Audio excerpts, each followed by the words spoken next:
अच्छा, माँ की विशेष पूजा की कोई विधि, कोई तरीका है जिससे माँ जल्दी खुश होती है? ऐसा कोई तरीका होता है क्या? माँ का क्या है कि जैसे ही हम और देवी देवताओं की पूजा करते हैं, हाँ। शक्ति की उपासना करते हैं, मतलब नारायण और ईश्वर कैसे हाँ, मिलेगा? क्या यहाँ बिल्कुल। ज्यादा जल्दी मिलेगा या वहाँ? वो गृहस्थ में भी जल्दी मिल जाता है, इसमें भी जल्दी मिल जाता है। उसमें अभी हाल ही में एक न्यूज आई थी जब ममता कुलकर्णी जी को महामंडलेश्वर बनाया गया किन्नर समाज का, और फिर 2 दिन बाद ही उनको हटा दिया गया। तो ये सब जो प्रक्रियाएं चलती है, ये थोड़ा सवाल खड़े करती है कि होता क्या है ये साधक? तो क्या है कि अब आजकल क्या है कि धर्म पे किसी का अंकुश तो रहा नहीं है। तो तंत्रों को लेकिन गलत समझा जाता है कि ये तंत्र विद्या की है, मतलब आदमी की कॉन्सेप्ट गलत है, और मंत्र मतलब बहुत अच्छी चीज होती है। ये नहीं है, क्या है कि इनमें भी, दोनों में भी, चाहे आप तंत्र साधना करिए चाहे मंत्र साधना के तंत्र। थोड़ा सा भय की बात जैसी लगती है ना, कहीं घूमने जा रहे हैं तो हम ये कहने से डरने लगे कि भाई हम हिंदू हैं। अपने आप को और अपने अंदर के हिंदुत्व को कैसे बनाए रख सकता है एक युवा? पहलगांव का जो हमला हुआ ये तो बहुत निंदनीय है, ये नहीं होना चाहिए था। लेकिन ये भी एक बड़ा मुद्दा है। लोग कहते हैं कि कृष्ण बड़े तो कोई कहता है कि हमारे राम बड़े। ना, कोई नहीं, ये सब बात गलत है। Hello and welcome back in STS। मैं हूं आपके साथ श्रेया, और आज के पॉडकास्ट में मैं आपको बता दूं, मैं पहुंच गई हूं शिवालिक पहाड़ियों के बीच में साक्षात माता शाकंभरी के दर्शन के लिए। यहां मां का दर्शन करके, भैरवनाथ का दर्शन करके फिर मेरी भेंट हो गई सिद्ध भैरव तंत्राचार्य श्री महंत सहजानंद ब्रह्मचारी जी से, जो श्री शाकंभरी आदि शक्ति पीठ के पीठाधीश हैं। यहाँ पर माँ की आराधना कर रहे हैं, उनकी उपासना में लगे हुए हैं, और शंकराचार्य आश्रम की तमाम जो परंपराएं हैं उनको निर्वाहित करते हुए अपने जीवन का निर्वाह कर रहे हैं। ढेर सारा ज्ञान उनके अंदर भरा हुआ है, और आज वो सारा ज्ञान मैं आप तक पहुंचाने का प्रयास करूंगी। आज का ये पॉडकास्ट आपको बहुत सारी नॉलेज देने वाला है। भैरवनाथ के बारे में पता चलेगा, माता आदि शक्ति के शाकंभरी स्वरूप के बारे में पता चलेगा। आखिर बड़ी सच्चाई क्या है, ये शक्ति पीठ है या फिर ये सिद्ध पीठ है? जानना चाहते हैं तो आखिर तक इस पॉडकास्ट को देखिए और बहुत ध्यान से देखिएगा। फिलहाल देर नहीं करते हैं, जल्दी से शुरू करते हैं।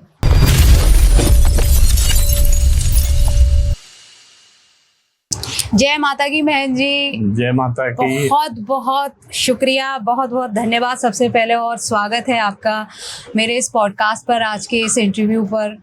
बड़ा सौभाग्य है मेरा कि मैं यहाँ आज आपसे बैठकर चर्चा कर पा रही हूँ, क्योंकि शायद माता रानी का आशीर्वाद है और उनकी ही इच्छा है, मैं ऐसा मानती हूँ, और आपकी कृपा है, आपका सहयोग है। आप यहाँ माता शाकंभरी के अधीन, उनकी शरण में हैं, भक्तों का कल्याण कर रहे हैं यहाँ आने वाले, और इतना ज्ञान आपने अपने अंदर समेटा हुआ है। आज मैं चाहती हूँ वो ज्ञान हमारे व्यूअर्स तक पहुँचे, वो जानकारियाँ पहुँचे, जिससे उनका जीवन एक नई और अच्छी दिशा की ओर जाए। सबसे पहले आपसे जानूंगी, माता शाकंभरी को कैसे समझें और कैसे आप उनकी आराधना कर रहे हैं, क्यों कर रहे हैं? सर्व मंगल मांगल्ये शिवे सर्वार्थ साधके शरण्ये त्र्यंबके गौरी नारायणी नमस्ते। शिवालिक की पहाड़ियों के मध्य में विराजमान माँ भगवती शाकंभरी देवी का ये पौराणिक पीठ है। माँ का जो स्वरूप है यहाँ पर, वो पिंडी रूप में है जी। दुर्गम नामक दैत्य ने अनादिकाल में भगवान ब्रह्मा जी की घोर तपस्या करके और उनको प्रसन्न करके चारों वेद दान स्वरूप ब्रह्मा जी से उस दुर्गम नामक दैत्य ने मांग लिए। अब तो ब्रह्मा जी ने मना भी किया, लेकिन वो माना नहीं। ब्रह्मा जी वचनबद्ध थे। ब्रह्मा जी ने चारों वेद उस दुर्गम नामक दैत्य को दे दिए। दैत्य वो चारों वेदों को लेकर सीधे रसातल में चला गया, जिससे हमारी पृथ्वी पर जो भी धार्मिक क्रियाएं, यज्ञ आदि, पूजन आदि सब बंद हो गए, और पृथ्वी पर दुर्भिक्षु फैल गया, और इतना अत्याचार हुआ कि जल सूख गया, और कुछ नहीं बचा पृथ्वी पर, अन्न जल साग सब्जी सब कुछ खत्म हो गया, और पशु पक्षी और इंसान सब भूखे मरने लगे। तब हमारे देवतागण दीन दुखियों की दशा देखकर बड़े दुखी हुए और उन्होंने माता साताक्षी की आराधना की। माता साताक्षी अब प्रकट हुई और देवताओं ने से पूछा माने कि क्यों इतने दुखी हो रहे हो। तो देवताओं ने माता को बताया कि माता दुर्गम नामक दैत्य ने की जो कथा सुनाई, तो माँ भी बड़ी द्रवित हुई। तो माँ ने अपने माता साताक्षी ने अपने 100 नेत्र शरीर में प्रकट किए और इतनी दुखी हुई कि उन नेत्रों से जो आंसू गिरे वो जल में परिवर्तित हो गए और पृथ्वी पर जल ही जल हो गया। अच्छा। तो अब जल से कितने दिन जीवन यापन किया जा सकता है।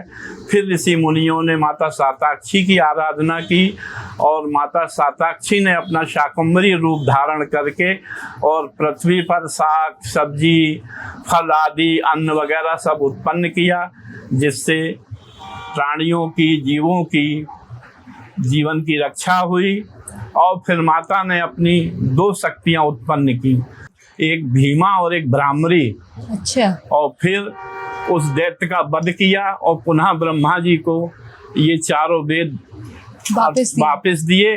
तभी से हमारी ये सृष्टि है जो सुचारू रूप से चल रही है। और माता शाकंभरी ये कलयुग जब शुरुआत हुआ तो कलयुग की शुरुआत ही में यहाँ माँ पिंडी रूप में प्रकट हुई हैं। और यहाँ पर भगवान आदि शंकराचार्य जी भी आए। ये शिवालिक पर्वत है। शिवालिक पर्वत ये हिमालय का बेटा है, तो यहीं से हिमालय शुरू हो जाता है। तो भगवान आदि शंकराचार्य जी भी यहीं से हिमालय के लिए गए थे। अच्छा। और यहाँ पे और भी आए हैं, महापुरुष आए हैं। और भी जैसे सुनने में आया कि यहाँ महाराजा अग्रसेन आए हैं, चंद्रगुप्त मौर्य आए हैं, और भी महापुरुष यहाँ आए हैं। तो ये सिद्धपीठ है, ये शक्तिपीठ नहीं है। यहाँ माँ का कोई अंग नहीं गिरा। ये भी मैंने सुना है ये कि यहाँ पर शक्तिपीठ है, क्योंकि जहाँ जहाँ हम पढ़ते हैं इस धाम के बारे में तो वहाँ लिखा रहता है कि यहाँ माँ का शीश गिरा था, इसलिए शक्तिपीठ है। नहीं, ये शक्तिपीठ नहीं, ये सिद्धपीठ है। अच्छे। हाँ, सिद्धपीठ है ये। और साक्षात जगदम्बा यहाँ अपना शाकंभरी साताक्षी रूप और भीमा ब्राह्मणी रूप धारण करके यहाँ प्रकट हुई हैं। और उन्होंने ये कलियुग की अधिशास्त्री देवी भी हैं। अच्छा। आज के समय में फिर इनकी आराधना का क्या विशेष महत्व रहता है? इनकी आराधना का बहुत विशेष महत्व है। जैसे हम दुर्गा जी की और जैसे शक्ति की आराधना करते वैसे ही इनकी भी आराधना है। हाँ। यहाँ विशेष ये है कि साग सब्जी वगैरह हाँ। माता को अर्पण करते हो। यहाँ एक जंगल में हाँ। एक सरार नाम का एक कोई फल होता है हाँ। तो वो माँ को अर्पित करते हैं, लोग बाग चढ़ाते हैं यहाँ पर। हाँ। तो और यहाँ पश्चिमी उत्तर प्रदेश क्या पूरे भारत से यहाँ श्रद्धालु आते हैं। और जो माँ के दर्शन करता है और सच्चे मन से जो आता है, जो माँ से मांगता है, उसकी मनोकामना अवश्य पूर्ण होती है। मैं तो प्रत्यक्ष उसका गवाह हूँ। देख में मेरे कई हुआ है, मेरे साथ जो चमत्कार हुए हैं, मैं चमत्कारों को बताता नहीं हूँ, लेकिन हुए हैं हमारे साथ भी। वर्षों से जैसे आप यहाँ माता की आराधना कर रहे हैं, उनकी शरण में है, जैसे कि आप कह रहे हैं कि चमत्कार तो कई हुए हैं, लेकिन फिर कुछ एक ऐसा कोई अनुभव रहा हो हमारे व्यूअर्स के साथ शेयर कीजिए। अनुभव ऐसा था कि मैं जब यहाँ आया तो मेरे पास गाड़ी नहीं थी। तो मैं मंदिर में गया, मैंने सुना कि यहाँ सबकी मनोकामना पूर्ण होती है। जब मैं शुरू में आया यहाँ, मुझे 30 साल हो गए यहाँ पे आए हुए शाकंभरी देवी में। जी। तो मैं भी गया, मैंने भी माँ से कहा कि माँ मुझे गाड़ी चाहिए, मेरे पास गाड़ी नहीं। दूसरे दिन मेरे पास गाड़ी आ गई। अच्छा। और आज ऐसा है कि आज लाइन लग गई गाड़ियों की। जिसका मन होता है, चाहे वो कितनी भी कीमती गाड़ी हो, तुरंत आ जाती माँ की कृपा से। तो चमत्कार तो है ही यहाँ। तो ये मतलब यहाँ जो मांगो वो मिलता है। बिल्कुल मिलता है जी। खैर मैंने भी ये अनुभव किया है, क्योंकि मेरी माँ ने घर बैठे माँ से कुछ मांगा था और वो पूरा हुआ और माँ ने फिर मुझे आज्ञा दी कि आप जाओ और उनको धन्यवाद देकर आओ, क्योंकि वो स्वयं नहीं आ सकती, अभी उनकी स्थिति ऐसी नहीं है कि वो सफ़र कर सकें। लेकिन ये बात तो बिल्कुल निश्चित है कि माँ आराधना यहाँ पर घर बैठे भी स्वीकार कर लेती है। अच्छा, माँ की विशेष पूजा की कोई विधि, कोई तरीका है जिससे माँ जल्दी खुश होती है, ऐसा कोई तरीका होता है क्या? माँ का क्या है कि जैसे ही हम और देवी देवताओं की पूजा करते हैं, हाँ। शक्ति की उपासना करते हैं, वैसे ही माँ की भी उपासना वैसे ही होती। शक्ति का ये स्वरूप है। दुर्गा जी ने साताक्षी रूप धारण किया, साताक्षी ने शाकंभरी रूप धारण किया, शाकंभरी ने अपनी 2 शक्तियां उत्पन्न की, भीमा भ्रामरी रूप धारण किया। तो शक्ति तो एक ही है। तो जैसे सब शक्तियों की पूजा होती, जैसे कोई जैसे काली है, हाँ। और जैसे तो अलग अलग रूपों में अलग अलग प्रकार की जो पूजा, कोई सात्विक करता है, कोई तामसी करता है। तो यहाँ माँ के दरबार में आज सात्विक पूजा होती है। अच्छा। सब फलों से, जैसे हम पंचोपचार से, षोडशोपचार से जैसे और देवताओं की पूजा करते हैं, अच्छा। वैसे ही माँ की पूजा होती है। कोई विशेष मंत्र है यहाँ पर माता का? है, मंत्र है, लेकिन ये मंत्र से इसमें टीवी में नहीं बोला जा सकता ना सबके सामने। अच्छा। मंत्र क्या है, कोई गुप्त होते हैं। हाँ, तो उनका अभी यहाँ पर हाँ। आप प्रचार नहीं कर सकते। अच्छा, आदि शंकराचार्य जी के बारे में बताइए, उनकी शरण में कैसे आपका आना हुआ और कैसे आपने अपना जीवन उन्हीं को और माँ के लिए समर्पित कर दिया, क्यों कर दिया? आदि शंकराचार्य जी तो आज से 2500 वर्ष पूर्व, जब सनातन हिंदू धर्म का ह्रास हो रहा था, आतताई शक्तियाँ, नाना प्रकार के पंथ के लोग, नाना प्रकार के विदेशी लोग जब हुए, तब भगवान आदि शंकराचार्य जी का प्रादुर्भाव हुआ। आदि शंकराचार्य जी का केरल में कालडी ग्राम में उनका अवतरण हुआ। माता उनकी आरंभा थी। तो फिर उन्होंने, वो तो भगवान शंकर के अवतार थे, भगवान आदि शंकराचार्य भगवान शंकर के अवतार थे। फिर उन्होंने चारों दिशाओं में 4 पीठ की स्थापना की। अच्छा। और चारों में अपने सुयोग जो उनके शिष्य थे उनको स्थापित किया कि जाओ आप लोग रहिए और हिंदू धर्म की, सनातन धर्म की ध्वजा को, पताका को फहराइए। और जो ये अधर्मी लोग, जो इधर विदेशी लोग जो यहाँ आके जो ये सब उल्टा सीधा, भगवान नारद जी की जो उसमें नारद कुंड है बद्रीनाथ में, तो मूर्ति थी भगवान विष्णु भगवान की। तो आतताइयों ने उसमें नारद कुंड में डाल दी थी वो मूर्ति को। तो फिर भगवान नारद जी ने वो मूर्ति को निकाल के फिर वहाँ भगवान विष्णु की स्थापना की बद्रीनाथ धाम में। तो ये आदि शंकराचार्य जी 33 वर्ष की अवस्था में ये सब करके और वो अपने कैलाश में विलीन हो गए। ठीक है। उसके बाद फिर ये क्रम आगे कैसे बढ़ता है? उसके बाद ये क्रम जो भी उस गद्दी पे बैठता है वही शंकराचार्य होता है। जैसे अभी इस समय हमारे जगत गुरु शंकराचार्य स्वामी श्री अभिमुक्तेश्वरानंद सरस्वती जी महाराज जो ज्योतिष पीठ पे विराजमान है, कल उन्होंने केदारनाथ भगवान का कपाट खुलवाया। अब 4 तारीख को बद्रीनाथ का कपाट खुलवाएंगे, वो वहीं है। अच्छा। हाँ। वाह। तो ये जो पूरी प्रक्रिया रहती है, इतना मतलब साधुत्व के साथ में अपना जीवन जीना, ये कितना कहना चाहिए कि ये ज्यादा विशेष है या गृहस्थ जीवन ज्यादा विशेष है? देखो, जीवन तो दोनों ही अच्छे हैं। जिस जीवन में रह के हम उस जीवन की निर्वाह कर लें वही जीवन अच्छा है। मतलब नारायण और ईश्वर कैसे हाँ, मिलेगा? क्या यहाँ ज्यादा जल्दी मिलेगा? यहाँ वो गृहस्थ में भी जल्दी मिल जाता है, इसमें भी जल्दी मिल जाता है। सच्चे मन से जो कोई आराधना करे, जो कोई उपासना करे, उसको भगवान घर बैठे ही मिल जाएगा। और गृहस्थ आश्रम भी बहुत अच्छा, सबसे उत्तम आश्रम मानते हैं। और ये भी जो संन्यास प्रक्रिया है, ये भी एक वो है नहीं। तो जिस लाइन में आ जाए और उस लाइन का उसको पालन करना चाहिए। नहीं कि हम लाल कपड़ा पहन के और दुनिया भर के मन में कपट, छल, छिद्र और ये उल्टे सीधे काम करें तो थोड़ी मोक्ष हो जाएगा। अब आज 7 पीढ़ी डूब जाती हैं जो लाल कपड़ा पहन के जो धर्म को नहीं मानता है, जो लाल चोला पहन के जो कपट भाव और ये सब है नहीं। हाँ, अब आजकल तो ये एक ऐसा ट्रेंड से ऐसा कई बार ऐसा लगता है कि ट्रेंड जैसा हो गया है। जैसे हाल ही में जब कुंभ हुआ था, तो कुंभ में भी जो अखाड़े रहते हैं, उसमें अभी हाल ही में एक न्यूज़ आई थी जब ममता कुलकर्णी जी को महामंडलेश्वर बनाया गया किन्नर समाज का, और फिर 2 दिन बाद ही उनको हटा दिया गया। तो ये सब जो प्रक्रियाएं चलती हैं, ये थोड़ा सवाल खड़े करती हैं कि होता क्या है ये साधुत्व। क्या है कि अब आजकल क्या है कि धर्म पे किसी का अंकुश तो रहा नहीं है, है नहीं। पहले सब मानते थे जी, बड़े बड़े जो संत हैं उनकी बात मानते थे। आजकल तो अपना अपना कि जो जिसको जो मिले वही काम करो, है नहीं जी। तो अब इस विषय में क्या ज्यादा कहें हम इस विषय में, है नहीं। है, जो कर रहा है तो अपना जो अच्छा करेगा वो अच्छा पाएगा, जो उल्टा करेगा तो वो भोगेगा। बस इसमें हम नहीं पढ़ते कि कौन क्या बन रहा क्या नहीं बन रहा। अच्छा, है नहीं। माता के बारे हम में सही है तो सब सही है, बस बिल्कुल सही बात। हम सही तो सब सही, और हम गलत है तो सब गलत। हम अपने आप में झांके कि हम कितने सही हैं, बस। बिल्कुल, हर व्यक्ति को खुद को पहचानने की जरूरत है सबसे ज्यादा।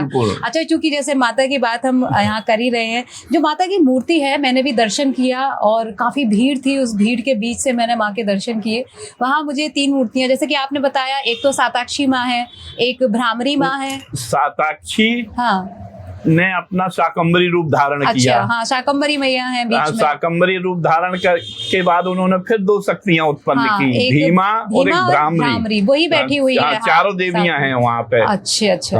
हाँ, 4 देवी हैं। अच्छा, साइड में और गणपति भी विराजित है। गणपति सामने है, छोटे बाल रूप में है गणपति। तो सभी की कृपा एक साथ मिलती है। बाकी प्रांगण में भी कई सारी मूर्तियां हैं। वो सब ये सब स्वयं प्रकट है, स्वयं भू है या माता जी जो माँ शाकंभरी मैया हैं वो प्रकट हुई है पिंडी रूप में। अच्छा, तो जो पिंडी रूप है उसको फिर मतलब वो आकार दिया गया जिसमें सिंदूर इंदूर लगा के जो है नहीं आकार दिया गया, लेकिन पिंडी रूप में माँ प्रकट हुई है यहाँ। यहाँ विशेष दिन कौन सा सबसे ज्यादा रहता है जब विशेष कृपा, अनंत कृपा? वैसे तो हर माता का जन्मदिन जब आता है। अच्छा, ये कब? माँ की शाकंभरी जयंती आती है। अच्छा। अब इस बार 3 जनवरी की है। अच्छा, माँ का तब बहुत जोर का मेला लगता होगा। बहुत जोर का मेला क्या है कि आप देखिए आश्रम में 1008 प्रकार की यहाँ मिठाइयाँ बनती हैं आश्रम में। 250-300 प्रकार के नमकीन बनते हैं। नवरात्र का पूजन होता है, शाकंभरी नवरात्रे होते हैं जो अष्टमी से पूनम तक। अच्छा, हाँ, पौष अष्टमी से पौष पूर्णिमा तक ये माता शाकंभरी के नवरात्रे हैं। नवरात्रे 4 होते हैं, लेकिन ये गुप्त नवरात्रे। गुप्त मतलब ऐसा है, गुप्त तो ये दोनों हैं। ये अभी आषाढ़ में आएंगे और एक माघ में आते हैं। ये जो नवरात्र ये शाकंभरी नवरात्र है। ये पौष अष्टमी से पौष पूर्णिमा तक होता है। तो इसमें साधु संत ही इसमें आराधना करते, ऋषि मुनि ही करते थे। अच्छा, हाँ। इसमें आराधना माता की। तो यहाँ मनाया जाता है माँ का जन्मदिन। तो काफी भीड़ रहती है। अरे बहुत भीड़ रहती है। अच्छा, कब सबसे अच्छे, या कभी ऐसा रहता है कि यहाँ बहुत खाली भी रहती है मैया? कभी ऐसा है कि हम खाली समय देख कर आए? बरसात में 2 महीने सावन भादों में यहाँ बारिश के कारण यहाँ कम भीड़ होती है, श्रद्धालु आते हैं। अच्छा, उस समय आए तो माँ के फ्री मिलेंगी? बिल्कुल मिलेंगी माँ एकदम आपको।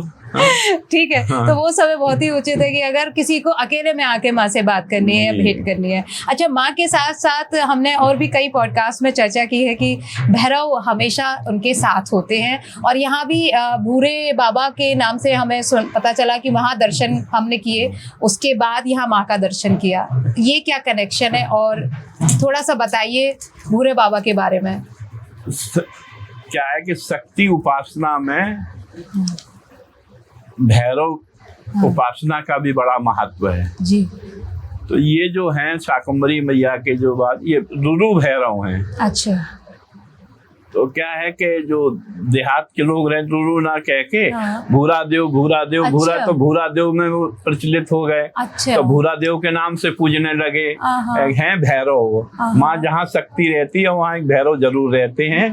ये भगवान शिव जी की कृपा है जी। भगवान है। अष्ट भैरव होते हैं। अष्ट भैरव में रुरु भैरव हैं। रुरु भैरव हैं। ये को भीषण भैरव जी, काल भैरव, संघार भैरव, रुरु भैरव, उन्मत्त भैरव, क्रोध भैरव, चंडकपाल भैरव और भूतनाथ भैरव। ये अष्ट भैरव हो गए आठों में ये 5 में जो है नहीं, चौथे हैं रुरु भैरव हैं ये। अच्छा, ये चौथे नंबर के। चौथे नंबर के रुरु भैरव हैं।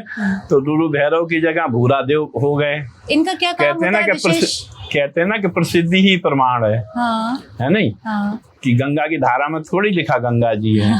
लिखा है क्या गंगा की धारा में? नहीं, लेकिन हमारे पूर्वज बता दिए कि बेटा ये गंगा है, तो आप भी मानो। जी बिल्कुल। आपके बेटे को आप बताओगे कि बेटा ये गंगा जी है। बिल्कुल ऐसा ही है। ऐसा ही भूरा देव तो भूरा ही देव हो गए। लेकिन है वो रुरु भैरव, चाहे भूरा देव की मानो चाहे उनको रुरु भैरव मानो। अच्छा, यहाँ जब मैंने प्रसाद लिया तो उसमें एक झंडा लगा हुआ था, तो उसकी क्या मान्यता है? छोटा सा झंडा रुरु भैरव को मतलब चढ़ाया जाता है या मान्यता के लिए है, क्यों है वो? मान्यता के लिए है। जो भी झंडा चढ़ाते हैं ना, झंडा की मान्यता है लोगों की। कोई झंडा चढ़ाता, कोई घंटा चढ़ाता है, कोई कुछ चढ़ाता, कोई कुछ चढ़ाता है। अच्छा, तो ऐसे झंडे तो चढ़ते हैं माँ के दरबार प्रसाद के रूप में। जैसे चढ़ाए तो माँ को भी झंडा चढ़ते हैं। अच्छा, रुरु भैरव की आराधना के लिए या भैरव की आराधना के लिए आप क्या कहेंगे? कैसे साधना का? आप स्वयं साधक हैं और भैरवनाथ के, तो थोड़ा सा बताइए कि किन सावधानियों की आवश्यकता होती है और गृहस्थ में रह के क्या भैरवनाथ को पूजा जा सकता है? क्या है कि ये जो भैरव तंत्र ये स्वतंत्र है, शास्त्र है ये। अच्छा। और क्या है कि इसकी आराधना करने वाले को आचार विचार सबसे ज्यादा देखा जाता है। अच्छा। इसमें हमारे आचार विचार हमारे सब अच्छे होना चाहिए। मन में किसी भी प्रकार का विकार नहीं होना चाहिए, है नहीं? ये भैरव साधना में ये सबसे जरूरी है। और इसमें एक सात्विक, एक तांत्रिक भी है, एक सात्विक भी है, तामसी भी है। तो हम तो सात्विक आराधना करते हैं। अच्छा। बटुक भैरव की करते हैं, अष्ट भैरव की भी करते हैं। तो हम उस सात्विक साधना करते, जैसे कोई मदरा चढ़ाता है, कोई मांस चढ़ाता है, तो हम ना करके तो हम भगवान को खीर खिलाते हैं, है नहीं? रस पिलाते हैं उनको, कुछ कराते।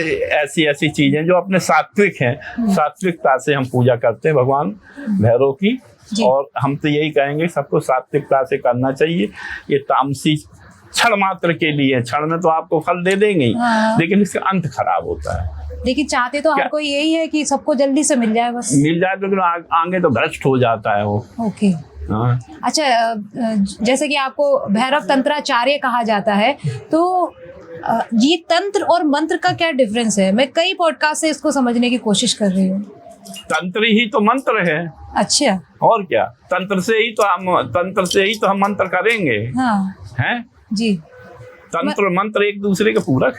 तो तंत्रों को लेकिन गलत समझा जाता है कि ये तंत्र विद्या की है, मतलब आदमी की कॉन्सेप्ट गलत है, और मंत्र मतलब बहुत अच्छी चीज होती है। ये नहीं है, क्या है कि इनमें भी, दोनों में भी बहुत अच्छा है। हाँ।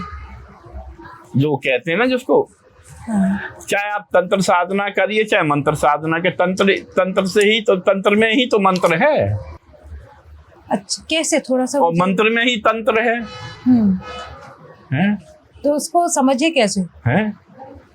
आप जब कोई चीज के लिए बैठेंगी, आप साधना के लिए बैठेंगी, तो आप मंत्र ही से तो जब करेंगी, मंत्र ही से तो बोलेंगी आपके ये मंत्र, ये हम ये चढ़ा रहे हैं, मंत्र बोल दिए कि आपने स्नान का मंत्र चढ़ाया, आपने चंदन का मंत्र बोला, आपने रोली का मंत्र, अक्षत का मंत्र बोला, तो ये सब है, ये तंत्र ही से तो है मंत्र। तो उन्हीं को तंत्र कहा जाता है। तंत्र तो उसे नहीं कहेंगे ना, जो मंत्र हम जैसे पूजा में मंत्र का इस्तेमाल कर रहे हैं। इनके भी मंत्र अलग अलग हैं। हाँ। है नहीं? कुछ वैसे मंत्र हैं, कोई वैसे मंत्र हैं, कोई तामसी मंत्र हैं। हाँ। कोई वैसे मंत्र हैं जो सात्विक हैं, सात्विक साधना के हैं। अब जो साधक जिस चीज की जिसकी प्राप्ति करना चाहता, उस हिसाब से वो अपना काम करना शुरू करता है। मतलब बेसिकली वही बात है कि जैसा आपके मन में विचार है, आप उसको जिस लिए इस्तेमाल कर रहे हो, वो वैसे काम करने शुरू कर देते हैं। होते वो सभी मंत्र तंत्र एक ही है। यही बात और भी जगह हमारी चर्चा हुई थी, तब भी मैंने इस बात को समझा था। साथ ही आपसे जानना चाहूंगी कि मंदिर में कोई ऐसा विशेष स्थान, क्योंकि बहुत सारी मूर्तियां हैं चारों तरफ मंदिर प्रांगण में, तो कोई ऐसा स्थान है जहां बैठकर विशेष उपासना करने से एक ऊर्जा का अनुभव किया जा सके? माँ के सामने बैठ सकते हैं आप, वहाँ पे साधना कर सकते हैं जी। अब क्या है कि मंदिर छोटा है, भीड़ भाड़ है, तो कहीं भी आप माँ की आराधना, ये क्षेत्र है ना जो, ये क्षेत्र ही सिद्ध क्षेत्र, सिद्ध पीठ है, तो क्षेत्र ये सिद्ध है। आप कहीं भी आराधना करते हो तो भगवान माँ की तक पहुँच ही गई आप। अच्छा, चाहे आप गुफा में बैठे, चाहे आश्रम में बैठे, चाहे कहीं बैठे। यहाँ पर एक छिन्नमस्ता मंदिर, माता का मंदिर है, वो क्यों है यहाँ पर, उसका क्या संबंध है यहाँ? ये छिन्नमस्ता माता का मंदिर अभी 40-50 साल से यहाँ है। अच्छा। किसी संत ने बनवाया था, ये कोई थे वहाँ के साधक दिल्ली के, फिर उन्होंने, उनका शरीर पूरा हो गया तो किसी को दे के चले गए। ये भी 10 महाविद्याओं में से है। जो 10 महाविद्याएं अपनी ना जी, तारा काली षोडशी छिन्नमस्ता, तो ये छिन्नमस्ता तारा काली षोडशी छिन्नमस्ता चौथी महाविद्याएं विद्याएं ये। तो यहाँ पर ये भी सिद्ध है, हाँ है ना, सिद्ध शक्तिपीठ माँ है जहाँ, तो पूरा ही सिद्ध है, सिद्ध क्षेत्र है। और माँ का तो नाम है, माँ तो वैसे ही सिद्ध है। अच्छा। माँ से बढ़ के है ही कौन दुनिया में, ये तो है नहीं। 2 पुरुष हैं, चाहे है नहीं, कहते हैं ना कि 2 प्रकार की सृष्टि जगत में, एक पुरुष एक नारी, तुम ही फैसला कर दो राजन किसका पल्ला भारी। तो क्या है कि शक्ति का हमेशा पल्ला भारी रहा, लेकिन क्या है कि शक्ति और शिव दोनों एक दूसरे के पूरक है, तो शिव भी वही है, शक्ति भी वही है। बिल्कुल, उन्हें भिन्न तो किसी भी तरह से नहीं, बिल्कुल नहीं। जिसने भिन्नता ला दी उसको वो नहीं मिलना, फल नहीं मिलना है। अच्छा, तो दोनों ही एक हैं वो। बिल्कुल। अच्छा, आज के दौर में आदि शंकराचार्य जी के माध्यम से मैं ये जानना चाहूंगी कि जो युवा पीढ़ी है वो किस तरह से मार्गदर्शन कर सकती है अपना? अरे युवा पीढ़ी तो भगवान शंकराचार्य जी के जो अभी शिष्य हैं, ज्योतिर्मठ के बद्रिका आश्रम के अभिमुक्तेश्वरानंद सरस्वती जी महाराज, 80% युवा जुड़ा हुआ है उनसे। अच्छा। हाँ, और युवाओं को धर्म के प्रति जागरूक कर रहे हैं और धर्म के प्रति उनको चलने के लिए उनको प्रेरित कर रहे हैं। आप देखिए कुंभ में 60% युवा वर्ग था, जो स्टूडेंट, चाहे लड़की हो चाहे लड़का हो। तो धर्म के प्रति ये लोग जागृत हुए कि नहीं, धर्म के प्रति प्रेरित हुए, किया किसने? ये सब शंकराचार्य की, हमारे ऋषि मुनियों की तो देन है, और किसकी है? अच्छा, आज के समय में जैसे हम देखते हैं कि हाल ही में पहलगांव में जो किस्सा हुआ, इतने सारे हिंदुओं को मार दिया गया सिर्फ इसीलिए क्योंकि वो हिंदू हैं। तो ऐसे में स्वयं को हिंदू बनाए रखना अब थोड़ा सा भय की बात जैसी लगती है ना। कहीं घूमने जा रहे हैं तो हम ये कहने से डरने लगे कि भाई हम हिंदू हैं। अपने आप को और अपने अंदर के हिंदुत्व को कैसे बनाए रख सकता है एक युवा? भाई, पहलगांव का जो हमला हुआ ये तो बहुत निंदनीय है, ये नहीं होना चाहिए था। और जो हमारे हिंदू मारे गए हैं, जो नाम ले के उनको मारा गया, ये बहुत ही गलत काम है नहीं, ऐसा नहीं होना चाहिए था। ये इतना गलत घिनौना कृतज्ञ किया है ये पाकिस्तानी लोगों ने, तो इनको तो मुंह तोड़ के जवाब देना चाहिए, है नहीं, और एक का बदला हजार से लेना चाहिए इनसे, नालायकों से। हाँ, उसके लिए आप युवाओं की तरफ से या अपनी सोच को किस तरह से प्रकट करेंगे कि जैसे कि तैयारी, किस तरह की तैयारी कर रहे हैं? हम तो ये कहते हैं कि ऐसी तैयारी हो कि नष्ट नाबूद कर दिया जाए ये इन लोगों को, जिनने ये इतना गंदा कृत्य किया है, हमारे हिंदुओं को मारा है नहीं। लेकिन उसका हमें रिवर्ट भी तो फिर तैयार रहना पड़ेगा, कहीं ऐसा ना हो कि पूरे देश को उसका भुगतान अरे कुछ नहीं, भुगतान भुगतना पड़ेगा। हमारा देश बहुत मजबूत है, हमारे देश में ईश्वर की कृपा है। हमारे यहाँ राम है, कृष्ण है, भगवान है, ईश्वर है हमारे यहाँ।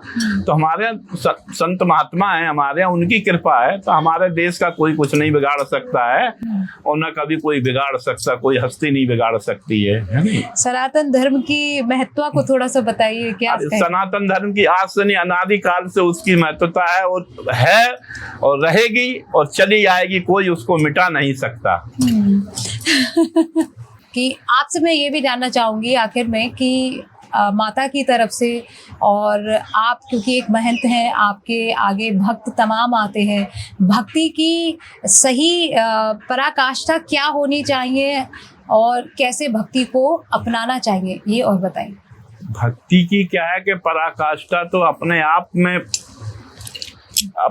में ही पता लग जाती है, हृदय से ही, कि हम कितनी पराकाष्ठा पे पहुंच गए हैं। आप थोड़ी हमारी भक्ति को देखेंगे, हम अपने आप में, अंदर आत्मा में हमारे क्या है क्या नहीं, कितनी भक्ति है, वो हम अपने आप में देखेंगे। और वही भक्ति से हम सारे संसार को या सबको उसी भक्ति से ही हम उनको प्रेरित कर सकते हैं। और उनको सन्मार्ग से, जब हम खुद सन्मार्ग में चलेंगे तभी तो दूसरे को सन्मार्ग में जाएंगे। और हमारे युवा पीढ़ी से तो ये है कि धर्म के प्रति अपने जागरूक रहें और अपना धर्म ना छोड़ें। कोई भी किसी धर्म का हो, अपने अपने धर्म का सबको सम्मान करना चाहिए और एक दूसरे धर्म के प्रति छीटा कसी ना करना चाहिए। सबको अधिकार है, अपने तरह से जियो, अपने तरह से अपने धर्म का पालन करो और एक दूसरे धर्म के ऊपर उंगली ना उठाओ कि ये ऐसा है तो वो ऐसा है तो ये ऐसा है। ये नहीं, सब एक हैं। धर्म भला ही अलग अलग है, नहीं तो हिंदू तो एक है जी, है सनातन धर्म तो एक है। लेकिन धर्म कोई भी, कोई राम को जपता, कोई कृष्ण को जपता, तो राम कृष्ण में कोई अलग है क्या? लेकिन ये भी एक बड़ा मुद्दा है। लोग कहते हैं कि कृष्ण बड़े, तो कोई कहता है कि हमारे राम बड़े। ना, कोई नहीं, ये सब बात गलत है। हाँ। कृष्ण भी वही है, द्वापर में कृष्ण हो गए भगवान, त्रेता में भगवान राम थे, वही द्वापर में आके कृष्ण हो गए, और वही सतयुग में है नहीं जी। हाँ। तो इस तरह से, लेकिन लोग ये भी भेद करते हैं कि शिव की पूजा अगर आप करते हैं तो कृष्ण की क्यों करते हैं, कृष्ण की करते हैं तो शिव की क्यों करते हैं? जो शिव और कृष्ण में भेद डालता है ना जी, वो घोर नरक में जाता है। घोर नरक, एक नरक होता है, घोर नरक में जाता है। ये सब एक ही है देवी, कोई अलग अलग नहीं है। ये सब एक है। शिव की आराधना करना वाला अगर राम से ध्रुव रखे तो पा जाएगा फल क्या? घोर नरक में जाएगा, ऐसे नरक में जाएगा कि उसको ठौर नहीं मिलेगा। शिव को पाने के लिए कृष्ण को तो पाना ही पाना है। बिल्कुल, शिव और भगवान राम, कृष्ण सब एक है। एक्चुअली क्या है ना, आजकल की जो जनरेशन है एक दूसरे के इष्ट हैं। वो ये कहना शुरू कर देती है कि अरे कितने सारे भगवान हैं, किस किस को पूजे हम? अरे जो जिसको पूज रहा उसी को पूजो ना आप भाई। एक के बांधे सब सदे और सब बांधे कोई ना बंधे, बिखराए कोई ना बंधे। एक को पकड़ लो, है नहीं जी। एक को पकड़ लो, भगवान को, एक को, है नहीं। कोई एक इष्ट देव है, वही आपका सब करेंगे, पूरा करेंगे, आपकी रक्षा करेंगे, आपको सद्बुद्धि देंगे, आपको सब कुछ देंगे, भोग मोक्ष ऐश्वर्य सब कुछ देंगे वही। अच्छा, जीवन में सुख समृद्धि पाने के लिए किस तरह से अपने आप को समर्पित करना चाहिए ईश्वर की शरण में? बस आप एक ईश्वर की समझ में समर्पित के बाद जो आप कह रही हैं कि बिल्कुल जैसे भक्त रैदास हुए हैं, भक्त माल हुए हैं, मीराबाई हुए हैं, बस इसी शरणागत हो जाओ, है नहीं, सब कुछ मिल जाएगा, सब कुछ मिल जाएगा। लेकिन धन धान्य मिलता तो माया आ जाती है। कैसे माया आ जाएगी? माया भी जरूरी है आपके पास। गृहस्थ को अगर थोड़ी माया भी चाहिए जी, माया इतनी दे कि माया में वो भ्रमित ना हो जाए, ऐसी माया ना दे, ऐसी माया दें कि उसका जीवन यापन होता रहे, वो संसार में मान सम्मान बना रहे और चलता रहे। अच्छा, आप स्वयं भी अपने परिवार से इतने वर्षों से दूर हैं और ईश्वर की शरण में हैं, कभी ऐसा नहीं लगा या कभी नहीं मन में आता है कि मुझे भी अपने परिवार के साथ रहना चाहिए? बहुत सारी कुछ है जो छूट गया है पीछे। अब जो छूट गया तो छूट गया। अब क्या, जब प्रभु की शरण में आ गए तो प्रभु क्या सब परिवार ही तो। आप हमारे परिवार के नहीं हो, कहिए हमारे परिवार के नहीं है, कहिए नहीं हमारे परिवार का। हम तो सर्वे भवन सुखना संतु निरामया वाले बाबा हैं, है नहीं। मतलब आपने संपूर्ण संसार को ही, सृष्टि को अपना परिवार समझ बस सब हमारा परिवार ही है। बहुत बहुत शुक्रिया महंत जी, इतनी अच्छी अच्छी बातें बताने के लिए। और बाकी मेरा यहाँ आज मंदिर में आना, माँ का दर्शन करना और आपका आशीर्वाद भी साथ में मिलना, लगता है कि शायद माँ की बड़ी असीम कृपा रही कि उन्होंने मुझे यहाँ बुला लिया। और ये सब कुछ आज मेरे साथ में हो रहा है और साथ ही साथ आपके जो खूबसूरत और सुंदर विचार हैं वो मेरे व्यूअर्स तक भी पहुंच जाएंगे। बहुत बहुत शुक्रिया। जय माता की। जय माता की। तो आज हमने जाना कि माता आदिशक्ति शाकंभरी भवानी एक बहुत सिद्ध शक्तिपीठ है, जहां आकर आप जो भी मांगेंगे वो आपको जरूर मिलेगा, निश्चित मिलेगा। और मैं तो कहती हूँ, आप अगर घर बैठकर भी माँ से आराधना करते हैं तब भी माँ आपको देंगी। और जीवन का जो परम सत्य है वो यही है कि ईश्वर की शरण में रहिए, उसमें भेद मत कीजिए। जैसा कि आज महंत जी ने भी हमें समझाया है कि ईश्वर को पाने के लिए उनके बीच के भ्रम को दूर कीजिए कि कोई अलग अलग नहीं, सब एक हैं और ईश्वर की शरण में आकर सब एक हो जाते हैं। ये संपूर्ण सृष्टि आपका परिवार हो सकती है।